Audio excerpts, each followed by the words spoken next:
Guys, what's going on? Welcome to Cereal at Midnight. My name is Heath. Thank you for joining me here on our lunar haven as we return to moon-based midnight. Now we have a logo for moon-based midnight. Now I have a logo. Ho, ho, ho. We are talking about my 5 favorite movies of 2021. Note, it's a favorites list and not a best of list, because I would not presume to tell you what's better than other things. I can just tell you what I connected with more than anything else. So this is my top 5. Also, another caveat, there's a lot of stuff I didn't see. A lot of new things, new 2021 movies that I haven't seen yet. Just because of the nature of Cereal at Midnight and being like so focused on catalog titles and retro entertainment, keeping up with the modern stuff has been very difficult. So if it's not here, maybe I didn't see it, but maybe I will. So this is what I saw. So top 5 of what I saw. So coming in at number 5, it's Free Guy. Free Guy, really, I had such a good time at Free Guy, and I wasn't expecting to because I thought the trailer was dog crap. I thought it was the trailer made it look like it was a movie for little children, and it was not. But I think they wanted the video game crowd, but there was so much more to it than that. I was just surprised at how much substance there was.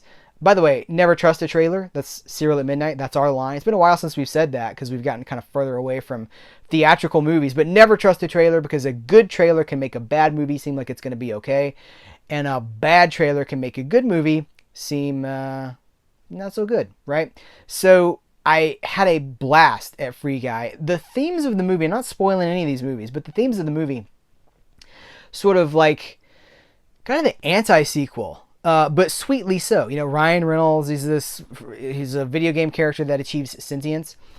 And it was kind of really very much like embrace the now. It's hard to say what it's trying to say, but I think that the message of the movie is like, people work really hard on this thing. Don't just think about sequels. Don't think about franchising something into the ground. Enjoy this thing that exists now, because there might not be anything else. So if there's a sequel to Free Guy, it made a lot of money. People really like it. I hope that there's not, because the very message of the movie is don't sequelize everything to death. And I've got a sequel on my list here. But I had a great time with Free Guy, and it's a really fun. It had an unexpected Marvel cameo. I was like, whoa. All right, so number 4, coming in at number 4, Val, the documentary about Val Kilmer. I've loved Val Kilmer for a long time. Top Gun, Batman. I mean, like, I grew up with Val Kilmer. I had no idea what his humanity and the things that he's seen and done and been a part of, and just seems like the best soul in the world. And then the struggles that he's been through in the last few years. My heart just really goes out to Val Kilmer, and he is a treasure, you guys. By the way, there's a review for Val at CerealAtMidnite.com. I think there's a review for most of what we're about to talk about, but if you want more of my thoughts on Val, CerealAtMidnite.com. But man, so good. If you haven't seen it, you got to check it out. Number 3, Pig, the Nicolas Cage movie directed by Michael Sarnowski. It was one of my great pleasures of this year to interview the director of Pig, talking about what it was like to work with Nicolas Cage, talking about making a movie that is, because, a lot of what we're talking about here, we're talking about big spectacle movies, blockbuster movies. Sometimes the critics, and I take part in this too, sometimes it can feel like you have to choose between this big spectacle entertainment movie, between your Free Guys or your smaller, few $100,000 movies. And I think that's because the industry has kind of put us in that position. The industry has, if you don't go see the big blockbuster movies, like, they don't want to make the smaller movies. Everything, they put the resources into the big movies, and so it kind of becomes this thing where sometimes it does feel like there's a battle between the big spectacle movies and then the smaller creator-driven movies. I'm thankful that in 2021 we got both, and Pig really exemplifies the other end of the spectrum. Deeply personal. It's a movie about grief. It's a movie about tragedy. It's a movie with a Nicolas Cage performance that we've never had before. He's still breaking new ground with his performances. It's directed well. It's written well. It just really spoke to me. And the further we get from it, I just keep thinking about it and what it meant. So if you haven't seen Pig, it's not for everybody. And that's the thing. Like, these big tentpole movies, they are literally for everybody. They want everybody that they can get. I like the smaller movies that are not for everybody, so that when you do discover them, you have this real close relationship with them. They speak to you in ways that maybe other things don't. So Pig was great. Please check out the interview that I did with the director. Number two, switching gears here, Spider-Man: No Way Home. Man, I'm not gonna. I think everybody who's planned to see this movie probably has seen this movie. There's probably a few of you who haven't, but had no idea that I would come out of this movie so satisfied. It elevates Spider-Man movies that already exist. I'm going to be honest with you guys. I'm not the biggest fan of the Sam Raimi trilogy. I think that Tobey Maguire was not the best casting choice for that. And I don't know. It just didn't click with me. Now, I think the Amazing Spider-Man movies with Andrew Garfield, as far as tone, the constant quipping, he's being sarcastic all the time, I think that really worked. But then, of course, there's a lot of stuff in that movie that doesn't work too. Or those two movies. Spider-Man: No Way Home manages to make those movies somehow better and give more closing arcs to characters that's all like it's not just a hey, look at this movie. It is actually helping to tell stories that have already been told. And it's one of the best.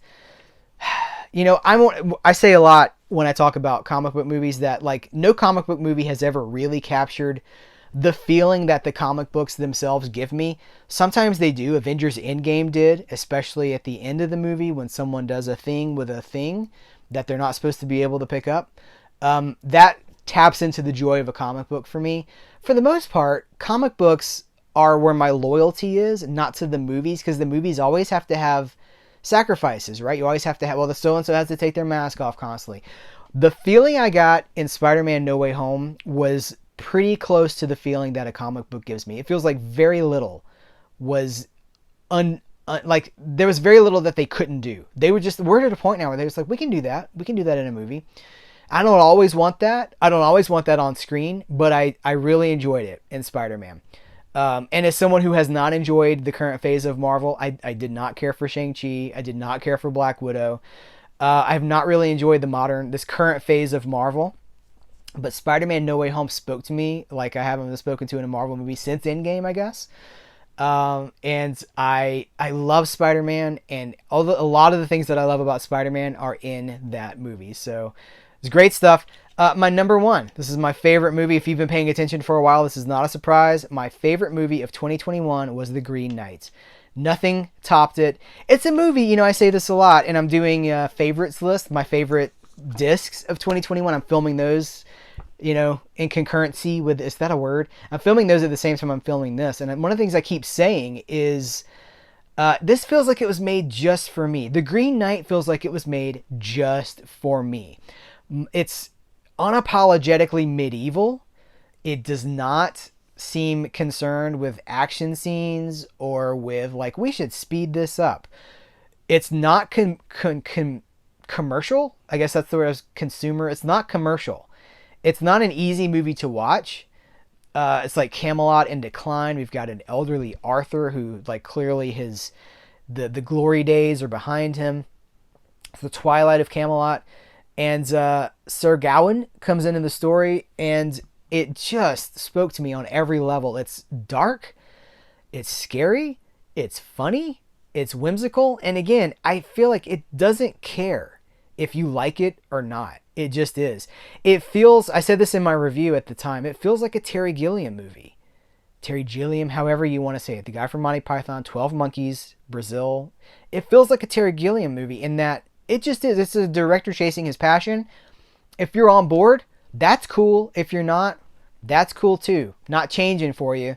I love that. So again, a movie that's not for everybody, but it was for me. And when you can find those, that's the best, right? That's the best feeling ever. I've got some honorable mentions. I wanted to shout out Summer of Soul, which I think it got a theatrical release in a few places, but I saw it on streaming, about the 1969 Summer Concert Festival series that's, soul music. Like, The Fifth Dimension was there. I think the movie opens with Stevie Wonder, a young Steve. I think he was like 19 at the time, something like that. amazing music in an amazing festival. I'm glad that that story is being told. I love 60s music. I love soul music history. And the music in that documentary, Sly and the Family Stone burn the Mother Lovin' stage to the ground. It is incendiary. It is such a great performance. The other shout out I want to mention in this video is Roadrunner, a film about Anthony Bourdain. For whatever reason, and I think that a lot of us maybe do, there's a connection between Anthony Bourdain because he was so human, because he was so flawed, not polished, didn't try to hide anything. He was just kind of like that Mark Maron thing, right? Where like, I got a lot of problems, I'm effed up, this is who I am, I'm not hiding it from you, this is who I am. And of course I really resonate with that. A tragic story, but the movie's not played like a tragedy. The movie is almost a middle finger extended to the idea of a eulogy for Anthony Bourdain. Very punk rock, and it makes you want to travel. It makes you want to be yourself. And there's a unique, like, there are those of us who, and I consider myself this, like, there are people who just constantly seeking, looking for something. And Anthony Bourdain, he was a runner. I call him runner, someone who's just always going, always looking for that next thing. And I totally relate to that. And it's a magnificent documentary that if you're expecting it to be a eulogy, it's not. It's got a lot of life in it, and it's great. So those are my favorites of 2021. And again, there's a lot we didn't talk about. So this is your opportunity to talk about what you loved, especially if we didn't talk about it here in this video. What were some of your favorites from 2021? Let's continue that conversation in the comments below. Guys, thank you so much. Take care. Until next time, here's where to go and what to do.